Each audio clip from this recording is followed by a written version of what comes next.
உலகத்திலேயே யாரு வேணாலும் அண்ணாவை எடுத்துப்ப உன்னை எடுத்துக்க மாதிரி நீ எனக்கு யாரோ இந்த மாதிரி நிறைய ஃபன்னான சம்பவங்கள்லாம் உள்ள இருக்கு. அத பத்தி டீடைலா பாப்போம். அதுக்கு முன்னாடி என்னடா இது உண்மையா பொய்யா, என்னமோ பிக் பாஸ் சீசன் 3 ரிவ்யூ பண்ண மாட்டேன், அதுல இருந்து பெருசா வியூஸ் வர மாட்டேங்குது, ரெவென்யூ வர மாட்டேங்குது அப்படின்லாம் சொன்னா இப்போ என்ன திடீர்னு மறுபடியும் பிக் பாஸ் சீசன் 3 ரிவ்யூ பண்றான் அப்படின்னு ஒரு சிலர் கேட்கலாம். ஏன் இப்போ மட்டும் ரெவென்யூ வருதா அப்படின்னு ஒரு சிலர் கேட்கலாம். ஆமா, மிஞ்சி போனா இன்னும் 2-3 நாள் போடுவான், அதுக்கப்புறம் போடாம மறுபடியும் வியூஸ் வர மாட்டேங்குது, ரெவென்யூ வர மாட்டேங்குதுன்னு ஏதாவது கம்பி கட்டுற கதெல்லாம் சொல்லிட்டு வீடியோ போடுறத ஸ்டாப் பண்ணிடுவான். இது நேத்து இன்னைக்கு இல்ல, காலங்காலமா தொன்று தொட்டு நடக்கக்கூடிய ஒரு சம்பவம் அப்படின்னு ஒரு சிலர் கேட்கலாம். அவங்க எல்லாருக்கும் பதில கொடுத்துட்டு இந்த வீடியோவை ஸ்டார்ட் பண்ணிடலாம். ஃபர்ஸ்ட் இந்த சீசன் வீடியோஸ்லாம் போட்டுட்டு இருந்தது ஏன் ஸ்டாப் பண்ணோம் அப்படின்னு கேட்டீங்கன்னா, யூசுவலா பிக் பாஸ் வீடியோஸ் அப்படின்னு போட்டோம்னா மினிமம் 5 lakhsல இருந்து 15 lakhs வரைக்கும் வியூஸ் வந்துட்டு இருந்துச்சு, அதாவது பிக் பாஸ் சீசன் 8 வரைக்கும். ஆனா இந்த யூடியூபோட நியூ அல்காரிதம்னால ஒரு வீடியோ கூட 4 லட்சத்தை தாண்டது கிடையாது, அதாவது 4 lakhs அப்படின்றது அதிகபட்சம் தான். அதுக்காக எல்லா வீடியோவும் 4 லட்சம் வியூஸ் வந்துருமா அப்படின்னு கேட்டா கண்டிப்பா கிடையாது. ஒரு 30 வீடியோல ஒரு வீடியோ வரலாம், மீதி எல்லாமே 200-250 முக்கிட்டு இருக்கும். என்ன எந்திரிக்கவே மாட்டேங்குது. சரி, இது ஒன்ன எங்க பாதிக்குது அப்படின்னு கேட்டீங்கன்னா, உங்கள்ட்ட எந்த ஒளிவு மறைவும் இல்லாம சொல்றேன். ஏன்னா உங்களால தான் நம்ம சேனல் ரொம்ப நல்லா போயிட்டு இருந்துச்சு அண்ட் நல்ல ரெவென்யூவும் வந்துட்டு இருந்துச்சு. சோ உங்கள்ட்ட சொல்றதுல எந்த ஒரு தயக்கமும் கிடையாது. வித் ப்ரூஃபோடவே உங்களுக்கு நான் சொல்றேன். முன்னாடிலாம் ஓரளவுக்கு டீசென்ட்டா வியூஸ் வர்றதுனால நீங்க கேட்ட எல்லா வீடியோஸும் நம்மளால பண்ண முடிஞ்சு. இப்போ நம்ம டீமுக்காக மொத்தம் 5 பேர் ஒர்க் பண்றோம், என்னையும் சேர்த்து. நான், ஜெனி, 2 எடிட்டர்ஸ் அண்ட் ஒரு கண்டென்ட் கிரியேட்டர். இப்போ 5 பேரும் இதுல வர ரெவென்யூவை பிரிச்சு எடுத்துக்கணும். அப்படி இருக்கிறப்போ ஒரு வீடியோ போடுறோம் அப்படின்னா அந்த வீடியோல இருந்து வர ரெவென்யூ வச்சு தான் நாங்க சம்பளத்துல பிரிச்சுக்கணும். ஆளுக்கு 50 ரூபா கோனார்கள்ல போய் சாப்பிட்டுக்கங்க. 50 50 50 பிடிங்க, கம்பெனிக்கு 50. இப்போ உங்களோட ஃபர்ஸ்ட் கேள்வி, எதுக்கு வீடியோவை ஸ்டாப் பண்ண அப்படின்றதுக்கு சிம்பிளான பதில். எக்ஸாம்பிளுக்கு இந்த டே 4 வீடியோ எடுத்துக்கலாம். அதுக்கு இப்போ சுமார் 92,400 வியூஸ் போயிருக்கு. அதுக்கு வந்திருக்க ரெவென்யூ எவ்வளவு தெரியுமா? 39,711 ரூபாயா அப்படின்னு தப்பா நினைச்சிட போறீங்க. வெறும் 3,971 ரூபா. சரி, ரவுண்டா 4,000 ரூபான்னே வச்சுக்கோங்க. அந்த 4,000 ரூபாய் நம்ம கைக்கு ஸ்ட்ரைட்டா வராது. ரெவென்யூ ஷேரிங், யூடியூப் ஷேரிங், அந்த டாக்ஸ் இந்த டாக்ஸ், யூஎஸ் கரன்சில இருந்து இந்தியன் கரன்சிக்கு எக்ஸ்சேஞ்ச் ரேட், அது இதுன்னு போட்டு 3,500 ரூபா தான் கைக்கு வரும். அது 5ஆல டிவைட் பண்ணுங்க. சோ ஒருத்தருக்கு 700 ரூபா வருது. இதுக்கு ஒவ்வொருத்தரும் செலவு பண்ற நேரம் 4 மணி நேரம். இதுவாவது பரவாயில்ல. ஒரு சில வீடியோஸ்ல 70,000 வியூஸ் கூட தாண்டாது. அப்ப யோசிச்சு பாருங்க எப்படி பொழப்பு நடத்த முடியும். பத்தாவதுக்கு இந்த ஹாட் ஸ்டார் காரன் அப்பப்ப காப்பிரைட் வேற அடிச்சு விட்டுறான். அதையும் சமாளிச்சு இதையும் சமாளிச்சு ஷபா இப்படி சோறுங்கிறக்கு எவ்வளவு மானம் கட்டு போய் தெரிய வேண்டியிருக்கு தெரியுமா? பேசுறாங்க பேச்சு. சோ இதுல கான்சென்ட்ரேட் பண்ற நேரம் வேற ஒரு சில வீடியோஸ் கான்சென்ட்ரேட் பண்ணா கொஞ்சம் டீசென்ட்டான அமௌண்ட் வருமே அப்படின்றதுனால தான் இதை ஸ்டாப் பண்ணிட்டு மத்த வீடியோஸ் எல்லாம் போட ஆரம்பிச்சோம். ஆனா நம்ம பாசக்கார பயப்புள்ளைங்க நம்மள அங்கேயும் உள்ளே. கீழே போய் கமெண்ட் செக்ஷனை பாத்தீங்கன்னு வச்சுங்க, பிக் பாஸ் சீசன் 3 வீடியோ போடுறேன்னு சொன்னல, உன்னை நம்பனல, எங்களை ஏமாத்திட்ட, சொல்ற வாக்க காப்பாத்தவே முடியல அப்படின்னு திட்டுறது மட்டும் இல்லாம டிஸ்லைக்கும் கொடுத்துடுறீங்க. அதன் விளைவா இந்த யூடியூப் அல்காரிதம் என்ன பண்ணுது, இவன் வீடியோக்கு அதிகமான டிஸ்லைக்ஸ் வந்திருக்குது, அதனால ரெக்கமெண்ட் பண்றதையே ஸ்டாப் பண்ணிடலாம்னு சொல்லி ஸ்டாப் பண்ணிடுது. இதோட ரிசல்ட்டா இப்ப என்ன தெரியுமா ஆயிட்டு இருக்கு? அதுக்கு முன்னாடி நம்ம 2.0 சேனல்ல குறைஞ்சது 3 லட்சம் வியூஸ் ஆவது போயிட்டு இருந்துச்சு. இப்போ 2 லட்சத்துக்கே முக்க ஆரம்பிச்சிருச்சு. எவ்வளவு முக்கினாலும் நடக்காது. இதை விட டிரான்ஸ்பரண்டா எந்த ஒரு யூடியூபரும் உங்கள்ட்ட சொல்ல மாட்டாங்க. அந்த அளவுக்கு உங்கள்ட்ட ஓபனா சொல்றதுக்கு காரணம் என்ன அப்படின்னா, நிறைய பேர் ரொம்ப வருத்தப்பட்டீங்க வீடியோ போடுறோம்னு சொல்லிட்டு போடலன்னு சொல்லி. அதனால தான் இவ்வளவு பெரிய எக்ஸ்பிளனேஷன் அண்ட் ப்ரூஃப். சரி, இதுக்கப்புறமும் ரெவென்யூ வராது, அப்புறம் எப்படி வீடியோ போடுவேன் அப்படின்னு கேட்டீங்கன்னா, கண்ணை மூடி கஸ்டமரை நம்பி கடையை ஓபன் பண்ற மாதிரி தான் இது. எங்களால முடிஞ்ச அளவுக்கு எல்லா வீடியோவும் போடுறோம், அதுல இருந்து வர ரெவென்யூவை தான் நாங்க பிரிச்சு எடுத்துக்கணும். ஒருவேளை நாங்க போடுற வீடியோஸ்லாம் உங்களுக்கு பிடிச்சிருந்துச்சுன்னா சூப்பர் தேங்க்ஸ் அப்படின்னு ஒரு ஆப்ஷன் இருக்கு, அது மூலமா நீங்க எங்களுக்கு சப்போர்ட் பண்ணலாம். அதை தாண்டி இன்னொரு ஆப்ஷனும் வச்சிருக்கோம். ஒவ்வொரு நாளைக்கு ஒவ்வொரு வீடியோ அப்லோட் பண்ணாம ஒரே நாள்ல 4-5 வீடியோ கூட அப்லோட் பண்ண ட்ரை பண்றோம். ஃபார் எக்ஸாம்பிள் டே 10ல இருந்து டே 15 வரைக்கும் இருக்க வீடியோஸை ஒரே நாள்ல அப்லோட் பண்ணிடுவோம். அது எல்லாத்தையும் நீங்க ஒரே நாள்ல பார்க்கணும் அப்படின்னு நினைச்சீங்கன்னா இன்னொரு மெம்பர்ஷிப் ஆப்ஷன் இருக்கு, அதை சூஸ் பண்ணி நீங்க பே பண்ணீங்கன்னா எல்லா வீடியோஸும் ரொம்ப இயர்லியா கூட பார்க்க முடியும். இதுல ஒரு 100 பேர் ஜாயின் பண்ணா கூட எங்களுக்கு ஒரு சின்ன லாபம் தான். அண்ட் நீங்க கேட்டதுக்காகவும் உங்க சாட்டிஸ்பாக்சனுக்காகவும் நாங்க பண்ணோன்ற சந்தோஷம் நாங்க அடுத்தடுத்த வீடியோ பண்றதுக்கு கொஞ்சம் ஹெல்ப் பண்ணும். கோச்சா பத்திச்சுனா நொக்கோ. இதை தாண்டி உங்களுக்கு ஏதாவது கேள்வி இருந்தாலோ சந்தேகம் இருந்தாலோ தாராளமா கேளுங்க. என்னோட இன்ஸ்டாகிராம் ஐடி டிஸ்கிரிப்ஷன்ல இருக்கு, அங்க எனக்கு டிஎம் பண்ணி உங்களோட கேள்வியோ சந்தேகமோ கேட்டீங்கன்னா உங்களுக்கு தாராளமா ஆன்சர் பண்ண நான் ரெடி. இவ்வளவுதாங்க. இதுவே நீங்க கேட்கிற கேள்விக்கும் கேட்க போற கேள்விக்கும் பதிலா இருக்கும்ன்றத நம்புறோம். அண்ட் உங்களுக்கு ஒரு ஐடியா கிடைச்சிருக்கும். சரி, ஸ்டார்டிங்லயே ரொம்ப லென்த்தா பேசி எங்களோட கஷ்டம் கவலை எல்லாம் சொல்லிட்டோம், தப்பா எடுத்துக்காதீங்க. இதுதான் எங்களோட நிலவரம். ஆனா இந்த நிலவரமே கலவரமா போகிறதுனால உங்கள்ட்ட சொல்ல வேண்டிய நிலைமைக்கு தள்ளப்பட்டோம். சரி, இப்ப சந்தோஷமா ஹாப்பியா டே 6 சம்பவங்கள் ஸ்டார்ட் பண்ணிடலாமா? இத பார்க்கதாமா ஜனங்க எல்லாம் வெயிட் பண்ணிட்டு இருக்காங்க. Operator start. அதுக்கு முன்னாடி டே 1 2 3 4 5 இந்த 5 நாளோட வீடியோ ஆல்ரெடி போஸ்ட் பண்ணியாச்சு. ஒருவேளை நீங்க பார்க்கல அப்படின்னா டிஸ்கிரிப்ஷன்ல லிங்க் கொடுத்துருக்கோம். மறக்காம அதெல்லாம் பார்த்து முடிச்சதுக்கு அப்புறம் இதை பார்க்க ஸ்டார்ட் பண்ணீங்கன்னா ஓரளவுக்கு கிளியரா இருக்கும். சோ பார்க்காம இருந்தா பார்த்துட்டு வந்துருங்க. இப்போ நம்ம சூப்பர் மாடல் மீரா மிதுனுக்கும் வனிதாக்காக்கும் ஒரு ஃபைட் போச்சு இல்லையா, அதனால உம்முன்னு வச்சிட்டு இருக்காங்க மீரா மிதுன். இதை பார்த்த நம்ம சித்தப்பு சரவணன் என்ன கேக்குறாரு, ஏமா ஒரு சில விஷயத்துக்குலாம் பிரச்சனை பண்ணக்கூடாதுமா, விட்டு கொடுத்து போனோம், டேக் இட் ஈஸின்னு எடுத்துக்கணும். இப்ப லாஸ்ட்லியாவை பாரு, அவளுக்குன்னு ஒரு வேலையை கொடுத்து முடிச்சதுக்கு அப்புறம் ஏதாவது ஒரு வேலையை பண்ணுமா அப்படின்னு கேட்டோம்னா கூட மூஞ்சு சுளிக்காம வேலை செய்வா. நேத்து நீங்க துண்ண பாத்திரம் எல்லாத்தையும் அங்கங்க போட்டு போயிட்டீங்க, நான் தான் எடுத்து எல்லாத்தையும் அடுக்கிட்டு இருந்தேன். நான் என்ன மூஞ்சு சுளிக்கி நான் உட்காந்துட்டு இருந்தேன், லேட் நைட் ஆனாலும் நான் தான் எடுத்து வச்சேன்.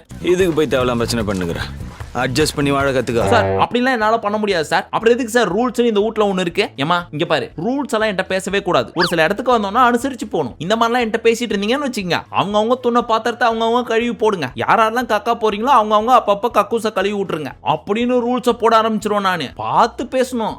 சார் ரொம்ப ஸ்ட்ரிக்ட். இவ்வளவு பேசுறிய, இங்க பாரு எல்லாத்தையும் தின்ட்டு தோல் அங்கேயே போடுற, இதெல்லாம் யார் எடுப்பா அப்படின்னு கேட்க, சார் நான் சாப்பிட்டுட்டு தானே இருக்கேன், சாப்பிட்டு முடிச்சதுக்கு அப்புறம் நானே எடுப்பேன், ஓ நல்லா எடுப்பேன் அப்படின்னு கண்ணை உருட்டி காமிக்க, அப்பா இந்த ஆள் சிரிச்சிட்டான், இப்ப நம்ம அட்வான்டேஜ் எடுத்துக்க வேண்டியதுதான். போங்க சார், எல்லாரும் என்ன ஏதாவது சொல்லிட்டே இருக்கீங்க, நீங்க ஒரு மாதிரி இருந்தா நானும் அப்படிதான் இருக்கணும்னு அவசியம் எல்லாம் கிடையாது தெரியுமா அப்படின்னு கோச்சின்னு போயிட்டாங்க சூப்பர் மாடல்.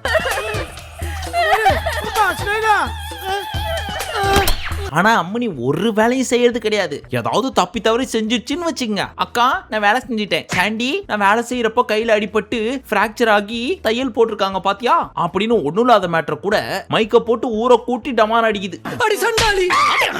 கேடு கேட்ட கேரக்டர் ஊடு கட்டி அடிக்கலாம் வாங்கடா.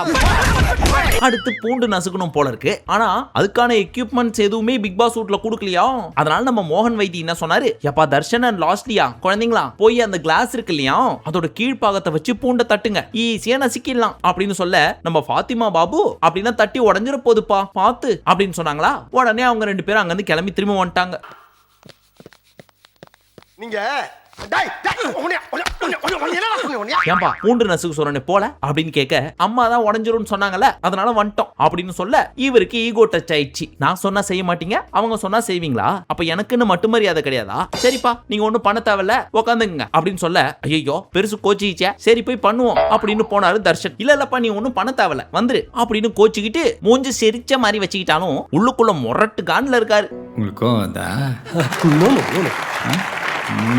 ஆனா டைரக்டா காமிக்க முடியாது இல்லையா, அதனால பெருசு எப்படி தெரியுமா காமிச்சிச்சு, எல்லாரும் சுத்தி உட்காந்துட்டு வேலை செஞ்சிட்டு இருக்காங்க. அப்போ கவின் என்ன கேட்டாரு, யாரையும் ஆளோட அண்ணனையும் அசிங்கப்படுத்திட்டீங்கல்ல, டேமேஜ் பண்ணி விட்டீங்கல்ல அப்படின்னு சிரிச்ச மாதிரி கேட்டாரு. அதுக்கு நம்ம வைத்தி, அப்படி சொல்லாதடா அம்பி, நேக்கு வலிக்கிறது, நீ பேசுனது எனக்கு அப்செட் ஆகுது அப்படின்னு சொல்ல, ஏங்க நான் ஜாலியா சொன்னங்க, நீ சொன்னா மட்டும் ஜாலி, அதே கால்ல நான் சொன்னா அதை மட்டும் கோச்சிப்பீங்களா அப்படின்னு இவர் கோச்சிக்க ஆரம்பிச்சிட்டாரு. பிரசவ ஆயா மாதிரி உனக்கு பொசு பொசுன்னு கோவம் வருது. அதுக்கு நம்ம சாண்டி என்ன சொன்னாரு, யோ டாடி பெருசு யார் இப்ப கோச்சிக்கிட்டா, நீ ஏன் எதுக்கு ஒன்னு கிரியேட் பண்ணிட்டு இருக்கிற அப்படின்னு கேட்க, கோச்சிக்கிட்டு தொடைய தட்டுறாரு, பெருமூச்சு விடுறாரு. என்ன பேசிட்டு இருக்கேன், சொல்லிட்டு காமெடினா என்ன, அவன் சொன்னா காமெடி நான் சொன்னா சீரியஸா அப்படின்னு தூக்கி போட்டு அப்படின்னு மூஞ்ச இங்கே அங்கேயும் திருப்பிட்டு இருக்காரு. அதுக்கு நம்ம தர்ஷன் என்ன சொன்னாரு, அப்பா நீங்க நினைக்கிற மாதிரிலாம் ஒண்ணும் இல்லப்பா அப்படின்னு சொல்ல, இங்க பாரு தம்பி உன்ட்ட ஒன்னு சொல்லிக்கிறேன், இனிமே நான் அப்பான்னு கூப்பிடாத அங்கிள் அப்படின்னு கூப்பிடு அப்படின்னவும் தர்ஷன் மூஞ்சு உம்முன்னு ஆயிடுச்சு. சோ சாண்டி என்ன சொன்னாரு, டாடி உன்னை அவன் வந்ததுல இருந்து அப்பா அப்பான்னு தானே செல்லமா கூப்பிட்டு இருக்கான், அவன்கிட்ட போய் என் மூஞ்ச காமிக்கிற அப்படின்னு கேட்க, எந்த ஒரு ரிப்ளையும் இல்லாம மறுபடியும் மூஞ்ச லெஃப்ட் அண்ட் ரைட் திருப்பிக்கிறாரு. இந்த பக்கம் பார்த்தா நம்ம தர்ஷன் பயங்கரமா அழுதுட்டு இருக்காரு. இத பார்த்த சுத்தி இருந்தவங்க, ஏன் இப்படி பண்றீங்க, அவன் என்ன தப்பு பண்ணா, என்ன தப்பா கேட்டான், நீங்க இப்படி பண்றதுதான் தப்பு அப்படின்னு சொல்லவும், போங்கடா என்ன எல்லாரும் டார்கெட் பண்றீங்களா அப்படின்னு கோச்சிட்டு நடந்து போயிட்டாரு. பெருசுக்கு ரொம்ப தான் கோவம் வருது. விஷயம் என்னன்னா, அந்த ஃபாத்திமா அம்மா பேச்சு கேட்கறானுங்க இவனுங்க, என் பேச்சை கேட்க மாட்டானுங்கன்றதுதான் காண்டு. அந்த காண்டை தான் தலைவர் நேரா காட்டாம ஊர்ல உலகத்தையே சுத்தின்னு வந்து காட்டுறாரு. மனசுல வச்சுக்கிட்டு நேரடியா பேசி இருக்கலாமே. இப்ப நம்ம ஃபாத்திமா அம்மா போய் வைத்திய கூப்பிட்டு பக்கத்துல உட்கார வச்சு இந்த தாய்லாந்துல மசாஜ் பண்ணி விடுவாங்க தெரியுமா, லைட்டா எண்ணெயை போட்டு அவங்க கைக்கும் நம்ம கைக்கும் வலிக்காம தேய்ச்சி விடுவாங்களே, அந்த மாதிரி பொறுமையா தடவி கொடுத்து சொல்லிட்டு இருக்காங்க. அந்த புள்ள எப்படி ஒரு பேக்ரவுண்ட்ல இருந்து வந்திருக்கு வைத்தி, அவன்கிட்ட போய் இப்படிலாம் பேசலாமா, அப்பான்னு கூப்பிடாதன்னு சொல்லலாமா, என்னதான் அப்பா பிள்ளைக்குள்ள சண்டை இருந்தாலும் அப்பான்னு என்ன கூப்பிடாதன்னு சொல்றப்போ அந்த புள்ளைக்கு எவ்வளவு வலிக்கும், கொஞ்சம் யோசிக்கிறது இல்லையா வைத்தி. அந்த புள்ள உன்னை அப்பான்னு சொல்லி உதடால கூப்பிடலப்பா, ஆத்மார்த்தமா மனசுல இருந்து கூப்பிட்டான், அவனை போய் இப்படி சொல்ல சொல்லலாமா? ஆனா நீங்க காட்டுற பாசத்துல என் கண்ணெல்லாம் கலங்குது அப்படின்னு சொல்றப்ப கூட மூஞ்ச தூக்கி வச்சுன்னு தான் இருந்தாரு. எப்ப நம்ம வனிதாக்கா பக்கத்துல வந்து நின்னுச்சோ, சரி நான் ஒன்னும் கோச்சிக்கல, அவனும் என் புள்ளதான் அப்படின்னு கட்டி பிடிச்சி உமா கொடுத்துட்டு இருந்தாரு. அப்பேற்பட்ட டைனோசரே எங்க வனிதாக்காவை பார்த்தா பயந்துரும். இவர் யாரு? பிலாக்கா பையன் அப்படிதானக்கா?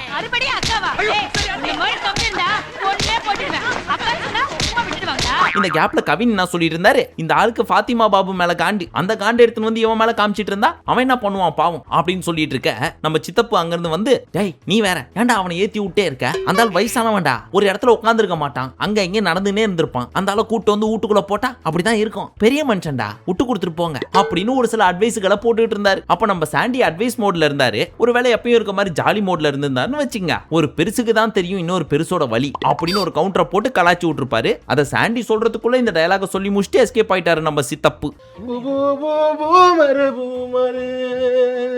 இதெல்லாம் நடந்தது டே 5 நைட். இப்ப டே 6 காலங்காத்தால விடிஞ்ச உடனே ஒரு வேக்கப் சாங் போட, அந்த பாட்டுக்கு இவங்க டான்ஸ் ஆட, நம்ம லாஸ்ட்லியாக்கு ஒரு டாஸ்க் கொடுத்தாரு பிக் பாஸ், எல்லாருக்கும் பாட்டு சொல்லி கொடுக்கணும் அப்படின்னு சொல்லி. இந்த அம்மாவும் எல்லாரையும் சுத்தி உட்கார வச்சு வசீகரா பாட்டை இவங்க பாட, பின்னாடி அவங்க எல்லாருமே கோரஸ் கொடுத்துட்டு இருந்தாங்க. அதுல இந்த எங்கேயும் போகாமல் அதை மட்டும் கொஞ்சம் நீங்க கேளுங்களேன்.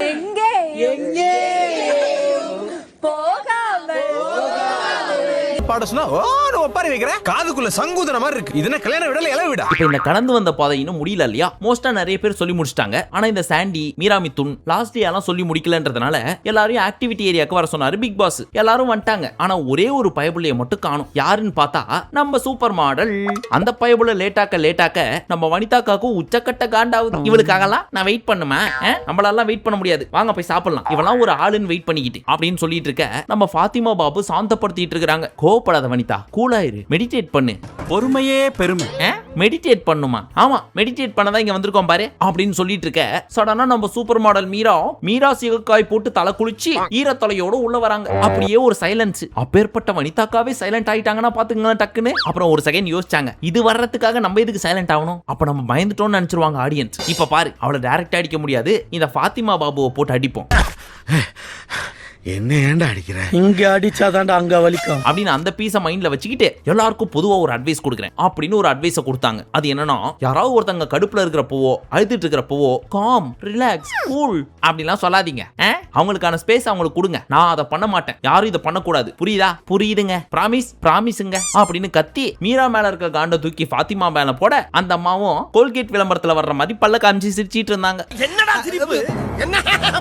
இப்ப நம்ம சாண்டி கதை சொல்லணும். அவர் எடுத்த லாட்ல என்ன போட்டுருந்துச்சுன்னா, உங்கள் அம்மா அப்பாவை பத்தி சொல்லவும் அப்படின்னு போட்டுருந்துச்சு. அதை படிச்ச உடனே நம்ம சாண்டி முகத்தை உம்முன்னு வச்சுக்கிட்டு, உங்க எல்லாத்தையும் நான் ஒரு பொய் சொல்லிட்டேன், எனக்கு எங்க அம்மா அப்பா இருக்காங்க அப்படின்னு சொல்லி, அதெல்லாம் பொய், ஆக்சுவலி நான் ஒரு அனாதை அப்படின்னு சொன்ன உடனே லாஸ்ட்ல பொசுக்குன்னு அழுவ ஆரம்பிச்சிட்டாங்க. அதுக்கப்புறம் என்னாச்சு நீங்களே கொஞ்சம் பாருங்க. அப்படிலாம் ஒண்ணும் இல்ல, சும்மா சொன்னேன்.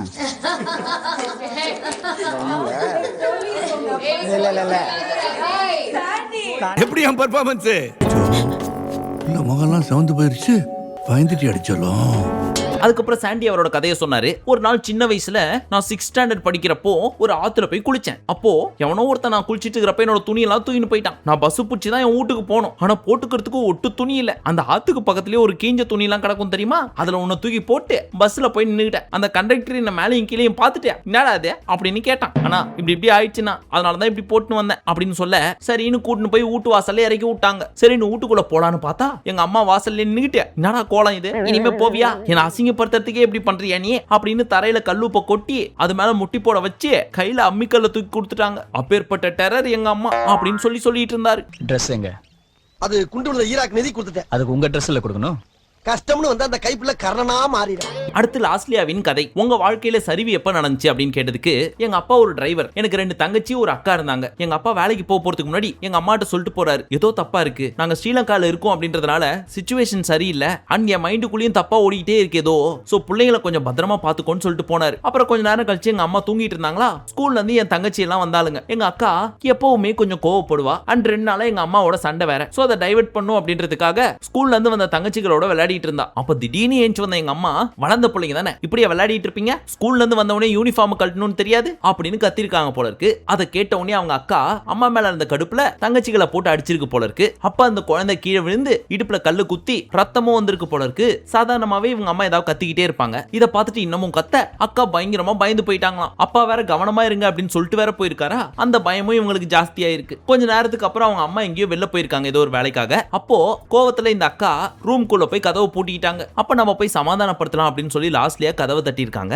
கதவை திறக்கல. மறுபடியும் ரொம்ப நேரமா தட்டியிருக்காங்க, ஆனாலும் திறக்கல. அதுக்கப்புறம் கதவு கீழே ஒரு சின்ன கேப் இருக்கும்ல, அது வழியே எட்டி பார்த்திருக்காங்க. பாக்குறப்போ கால் மட்டும் தொங்குற மாதிரி தெரிஞ்சிருக்கு. அதுக்கப்புறம் அக்கா கதவு திறந்து ஃபாஸ்டா தட்ட கதவு திறந்துருச்சு. அங்க போய் பார்த்தா தூக்குல தொங்கி இருக்காங்க. லாஸ்ட்லியாக்கோ சின்ன வயசு இல்லையா, அவங்களுக்கு அக்கா என்ன பண்றாங்க அப்படின்றது தெரியல. அக்கா எனக்கு பயமா இருக்கு, இப்படி எல்லாம் பண்ணாத அப்படின்னு என்ன சொன்னாலும் அவங்க அக்கா பேசவே இல்ல. அண்ட் இதுக்கு முன்னாடி எந்த சாவுக்கும் அவங்க அம்மா அப்பா கூட்டு போனது இல்லையா லாஸ்ட்லியாவை. அதனால என்ன நடக்குது அப்படின்றதே தெரியலையா. சோ குடுகுடுன்னு வெளியே ஓடி போய் எங்க அக்கா ஏதோ பண்றா வந்து பாருங்க அப்படின்னு சொல்லி போறவங்க வரவங்களை கூப்பிட்டு வந்து அக்காவை காமிச்சதுக்கு அப்புறம் அவங்க எங்க அப்பாவுக்கு போன் அடிச்சு இந்த மாதிரி உங்க பொண்ணு தூக்க மாட்டிக்கிட்டா அப்படின்னு சொல்ல, இல்ல என் புள்ள அப்படி பண்றதுக்கு வாய்ப்பே இல்ல அப்படின்னு எங்க அப்பா அங்க இருந்து சொல்லிட்டு ஓடி வந்து எங்க அக்காவை பார்த்து ஸ்டன் ஆகி நின்னாரு. உடனே ஹாஸ்பிட்டலுக்கு கூட்டு போனதுக்கு அப்புறம் ஹாஸ்பிட்டல்ல என்ன சொல்லிட்டாங்க தெரியுமா, இன்னும் கொஞ்சம் முன்னாடி கூட்டு வந்தா காப்பாத்திருக்கலாம் அப்படின்னு சொன்னாங்க. இந்த கதையும் நான் இங்க சொல்லிருக்க மாட்டேன். ஆனா எத்தனையோ பேர் ஏதோ காரணத்துக்காக தற்கொலை பண்ணிக்கிறீங்க. லவ் ஃபெயிலியர், வீட்ல பிரச்சனை, பர்சனல் ப்ராப்ளம், இந்த மாதிரி நிறைய காரணங்கள். அப்படிலாம் பண்றவங்க கொஞ்சமாவது உங்களை சுத்தி இருக்கவங்கள பத்தி யோசிங்க. நீங்க போனதுக்கு அப்புறம் அவங்களுக்கு எவ்வளவு வலிக்கும்ன்றது யோசிங்க. இந்த மாதிரி யாரும் எந்த முடிவும் எடுத்துட கூடாதுன்றதுக்காக தான் இந்த கதையை சொன்னேன் அப்படின்னு சொல்லி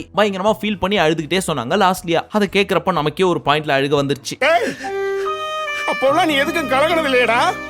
உன் கண்ணுல இன்னைக்கு தானே இந்த மாமன் கண்ணீரை பாக்குறேன். சரி என்னடா ரொம்ப சோகமா போயிட்டு இருக்கேன், கொஞ்சமாவது ஜாலியா கொண்டு போவாங்களே அப்படின்னு சொல்லி ஏங்கி பார்த்துட்டு இருக்கிறப்போ அந்த பாட்டுக்குள்ள இருக்கிற லாட்ல இருந்து ஒரு சீட்டை எடுத்தாங்க. அடுத்த சீட்ல என்ன போட்டுருந்துச்சுன்னா, இதுவரை நீங்கள் செய்த எந்த ஒரு சம்பவம் வெளியவே தெரியாது அப்படின்னு சொல்லி கேட்டிருந்தாங்க. அதுக்கு நம்ம லாஸ்ட் சிரிச்சுக்கிட்டே ஒரு டயலாக் சொன்னாங்க. அது அந்த டைம்ல பயங்கர ஃபேமஸ். அதனால அதை நான் சொல்றதை விட நீங்களே கேளுங்க. சைட் அடிப்பேன், ஆனா யாருக்கும் தெரியாம சைட் அடிப்பேன். தெரியுமே. டேய் வொர்க் அவுட் ஆயிடுச்சாடா? ஒரு அண்ணன் மாதிரியாடா பேசுற. கவின் சொன்னது கேட்டிங்களா, அதான் எனக்கு தெரியுமே அப்படின்னு இன்டைரக்டா சொல்றாராமா. என்ன நீ சைட் அடிக்கிறன்னு எனக்கு தெரியும்னு. எங்கெல்லாம் கேப் கிடைக்குதோ அங்கெல்லாம் கொக்கிய போட ட்ரை பண்ணது பயபுள்ள. அதுவும் ஃபர்ஸ்ட் 1 வீக்லயே, எஸ்பெஷலி இந்த ஒரு எபிசோட்ல மட்டும் ஒரு பக்கம் லாசு கிட்ட ஒரு பிட்டு, இன்னொரு பக்கம் சாட்சி கிட்ட இன்னொரு பிட்டு. அதெல்லாம் பின்னாடி சொல்றேன்.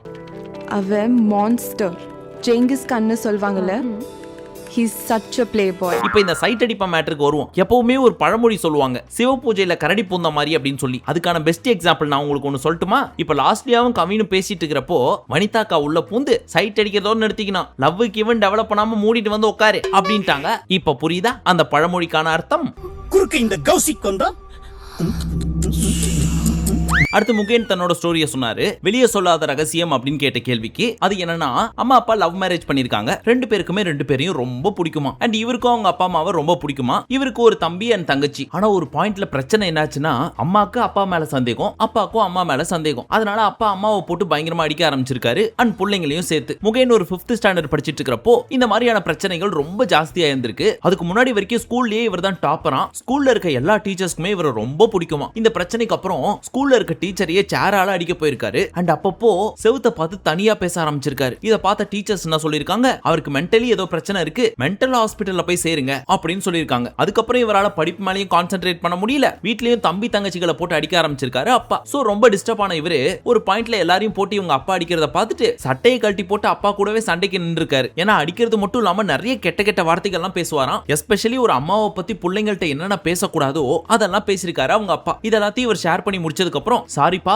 எனக்கு உங்களை ரொம்ப பிடிக்கும், நீங்க நினைப்பீங்க புள்ள என்னடா இப்படிலாம் சொல்லிட்டானே என்ன பத்தி அப்படின்னு சொல்லி, ஆனா நீங்க பண்ணது எனக்கு ரொம்ப வலிச்சுதுப்பா, அதனால சொல்லிட்டேன். தயவு செய்து யாரும் அவங்களோட பிள்ளைங்க முன்னாடி இப்படி நடந்துக்காதீங்க. பிள்ளைங்களை கொஞ்சம் யோசிச்சு பாருங்க, அவங்களோட லைஃப் எவ்வளவு மோசமா போகும் இந்த மாதிரிலாம் நடந்துக்கிட்டா அப்படின்றத கொஞ்சமாவது யோசிச்சு நீங்க எந்த விஷயம் பண்றதா இருந்தாலும் பண்ணுங்க. இப்போ நான் எங்க அப்பா கூட இல்ல, அம்மா நானு தம்பி தங்கச்சி எல்லாரும் ஒன்னா இருக்கோம், அப்பா தனியா இருக்காரு, டிவோர்ஸ்லாம் ஆகல, இருந்தாலும் தனியா இருக்காரு அப்படின்றத சொல்லி ரொம்ப ஃபீல் பண்ணி அழுதுட்டு இருந்தாரு. இத பார்த்த சேரன் என்ன சொன்னாரு, சரிடா முகேனே அழாத, நீ சோகமா இருந்தா எந்த பாட்டு பாடுவ, நீயே பாடு அப்படின்னு சொல்ல, ஓ மனமே அப்படின்னு சொல்லிட்டு ஒரு பாட்டு இருக்கும் தெரியுமா, உள்ளம் கேட்குமே படத்துல இருந்து, அந்த பாட்டை பாடுறேன்னு சொல்லி பாட ஆரம்பிச்சாரு. ஆரம்பிச்ச உடனே பயங்கரமா அழுவ ஆரம்பிச்சிட்டாரு.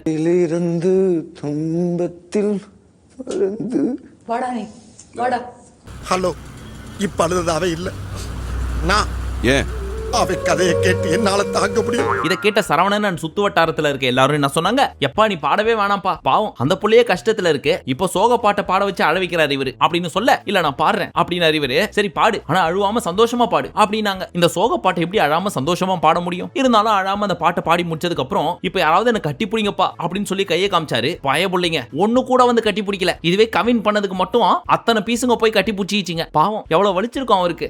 கல்லஞ்சக்காரன் அவ்வளவு நேரம் கதறானே, கரையிறானா? அது சரி, எல்லாருமே நம்மள மாதிரியே இருப்பான்னு நினைக்கிறது மகா முட்டாள்தனம். அடுத்து மீராவோட டர்ன். அக்கா உள்ள நினைச்சிருக்கோம் இவனுங்க சொன்ன கதைக்கு இப்படி அழுகுறாங்கன்னா, நான் சொல்ல போற கதையை கேட்டு எல்லாரும் அழுவுறது மட்டும் இல்லாம எனக்கு ஃபேன்ஸ் ஆயிட போறாங்க அப்படின்னு சொல்லி ஒரு கதையை சொல்ல ஆரம்பிச்சாங்க. அந்த கதையை கேட்ட உடனே யாராருக்கெல்லாம் அழுக வந்துச்சோ அவங்க எல்லாருக்குமே கோவம் வந்துச்சு. ஏன்னா அக்கா சொன்ன கதை என்ன தெரியுமா, எனக்கும் ஒரு பையனுக்கும் நடுவுல சோசியல் மேரேஜ் நடந்துச்சு, அதான பேருக்கு தான் கல்யாணம், ஏன்னா ஒரு சைக்கோ அப்படின்னு இவங்க சொல்றாங்க. சரி மேல சொல்லு அப்படின்னு கேட்டதுக்கு, எங்களுக்குள்ள ஒண்ணும் நடக்கல, கல்யாணம் பேருக்கு தான் நடந்துச்சு, உண்மையிலேயே எங்களுக்குள்ள ஒண்ணும் நடக்கல அப்படின்றத 10 தடவை சொல்லிடுச்சு பயவுள்ள. உனக்கு பிடிக்கல. ஏன்னா கல்யாணம் ஆயிடுச்சுன்னு சொன்னதுக்கு அப்புறம் ஃபாலோவர்ஸ் கம்மி ஆயிருவாங்கன்னு நினைச்சிட்டாங்க போல இருக்க அம்மனி. இன்னொரு விஷயத்த சொல்றாங்க கேளுங்க, நான் இந்த லவ் டேட்லாம் யாரையும் பண்ணல, நான் ஒருத்தனுக்கு ஒருத்தின்னு வாழ்றவன், அதனால அப்பா பார்த்து வைக்கிற பையனே கல்யாணம் பண்ணி அவனையே லவ் பண்ணலாம்னு நினைச்சேன், ஆனா என் வாழ்க்கையில இப்படி ஆயி போச்சு, இந்த கதைலாம் என் ஃப்ரெண்ட்ஸுக்கு மட்டும் தான் தெரியும் அப்படின்னு ரொம்ப ஃபீல் பண்ணி அழுது சொல்லிட்டு இருந்தாங்க. ஆனா உள்ள இருந்தப்போ சரி, வெளியே வந்து இத்தனை வருஷம் ஆனதுக்கு அப்புறமும் சரி, அம்மனிக்கு ஃப்ரெண்ட்ஸ்னு யாரும் பார்த்த மாதிரி சரித்திரமே இல்ல. எதிரிங்க லிஸ்ட் எடுத்தா அனுமார் வாழ் மாதிரி பெருசா போறதுக்கு சான்ஸ் இருக்கு. அந்த தைரியத்துல தான் என் ஃப்ரெண்ட்ஸுக்கு தெரியும் அப்படின்னு இருக்கு பயபுள்ள. ஆனா இவ்வளவு ஃபீல் பண்ணி அக்கா சொல்லி அழுதுட்டு இருக்கு. அந்த டைம்ல ஒருத்தர் தூங்கிட்டு இருக்காரு. யார் தெரியுமா? நம்ம சேரன். இந்த பக்கம் அபிராமி சாட்சி எல்லாம் உடு, என்ன நான் கதை விட முடியுமோ உடு, எவனும் கேட்க மாட்டான்ற நம்பிக்கையில நீ விட்டுட்டு இருக்கறல, உன்னை பத்தின வண்டவாளம் தண்டவாளம் எனக்கு தெரியும், என்ன பண்றது, சொல்ல முடியாத நிலைமையில நான் இருக்கேன் அப்படின்ற மாதிரியே பார்த்துட்டு இருந்தாங்க.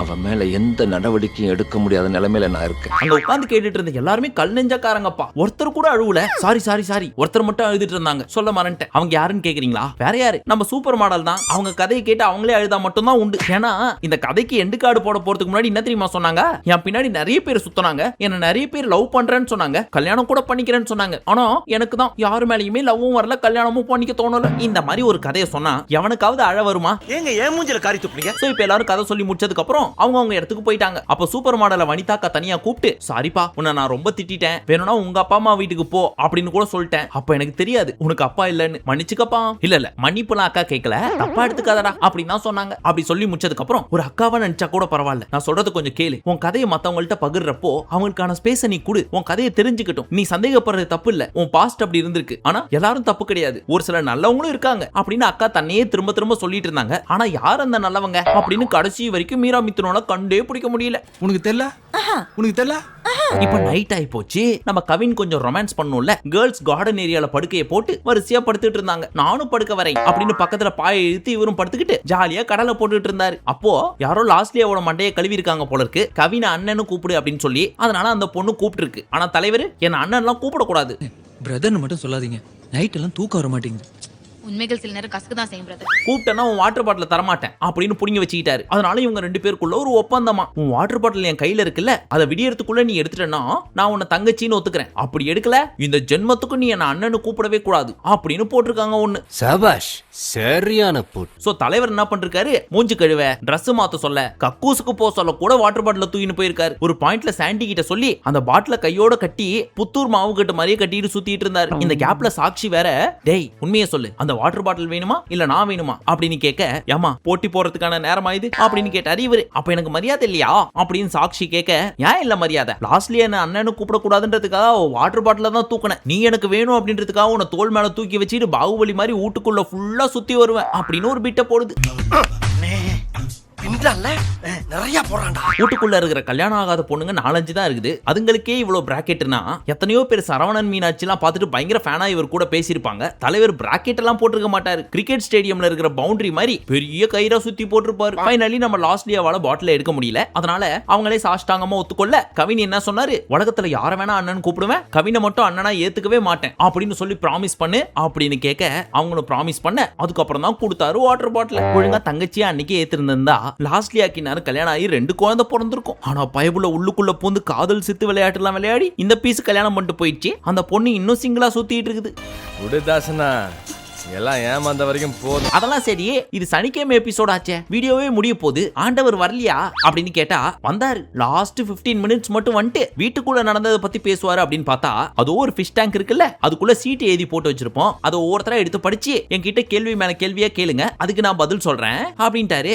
என்னடி இது? சரி, அதான் இன்ட்ரெஸ்டிங்கா கேள்வி இருக்கும் அப்படின்னு பார்த்தா உங்க வாழ்க்கையில பட்ட பெரிய காயம் என்ன, நீங்க ஃபர்ஸ்ட் வாங்கின சம்பளம் என்ன அப்படின்னு இன்டர்வியூ கொடுக்குற கேள்வியா கொடுத்து வச்சிருக்குதுங்க. சரி, அப்படிதான் கொடுத்து வச்சிருக்காங்களே, அதுக்காவது டைரக்டா பதில் சொன்னாரா அப்படின்னு கேட்டா சுத்துறா இருப்பாருங்க ஒரு சுத்து. சரி, சுத்திட்டு போட்டும், கடைசி வரைக்கும் பதில் வந்துச்சான்னு கேட்டா ஒண்ணுக்கு கூட வரல.